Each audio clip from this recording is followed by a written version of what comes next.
Hi friends, ഈ വീഡിയോയിൽ നമുക്ക് ബന്ധിച്ചെടികളെയും അതിൻ്റെ പൂക്കളെയും പരിചയപ്പെടാം. എല്ലാ ഇതളുകളും ഒരേപോലെ ഇരിക്കുന്നത്, അതായത് ഞങ്ങളിതിന് ജമന്തി ബന്തി എന്നാണ് പറയുന്നത്. കൂട്ടുകാർ വേറെ ഏതെങ്കിലും പേര് പറയുന്നുണ്ടെങ്കിൽ ഒന്ന് അറിയിക്കണം. ഇടയ്ക്ക് വെയിലടിക്കുന്നത് കൊണ്ടാണ് വേറെ കളർ കയറി വരുന്നത്. ഏകദേശം വെയിലടിക്കുന്ന സമയമായി, അത് കാരണമാണ്. നല്ല മഞ്ഞ കളറിലുള്ള ബന്തിയാണിത്. ഇതിൻ്റെ തന്നെ 4 കളറ് നമുക്കൊന്ന് കണ്ടു നോക്കാം.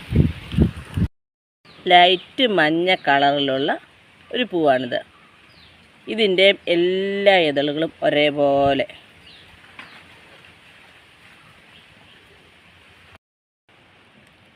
ഓറഞ്ച് കളറുള്ളതാണിത്.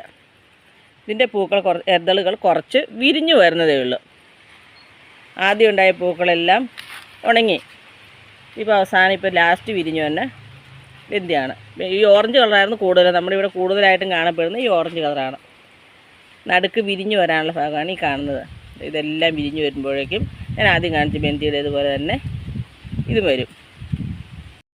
അടുത്തത് ലെമൺ യെല്ലോ കളറിലുള്ളതാണ്. ഇതിൻ്റെയും ഇതളുകളെല്ലാം ഒരുപോലെ.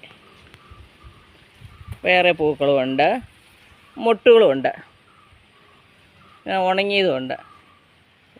ഇതാണ് നമ്മൾ വിത്തിനായിട്ട് ഉപയോഗിക്കുന്നത്. ഒരു കവറിനകത്ത് ഞാൻ പാകി മുളപ്പിച്ച കുറച്ച് ബന്ദി തൈകളാണ് ഈ കാണുന്ന എല്ലാം ബന്ദി തൈകൾ. ഇതിനി നമുക്ക് പറിച്ച് നടാവുന്നതാണ്. ഒരു 5-6 ഇലയൊക്കെ വന്നു പറിച്ച് നടാനുള്ള വലിപ്പമൊക്കെ ആയി. ഇത് പറിച്ച് മാറ്റി നടുക. ഇത്ര ഒരുമിച്ച് കൂടി നിന്നാൽ വളരുകയൊന്നുമില്ല.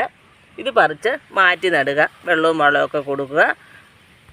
അങ്ങനെ മാറ്റി നടുന്ന തൈകളൊക്കെ വളർന്ന് ഇതുപോലെ പൂക്കളായി വന്നോളും.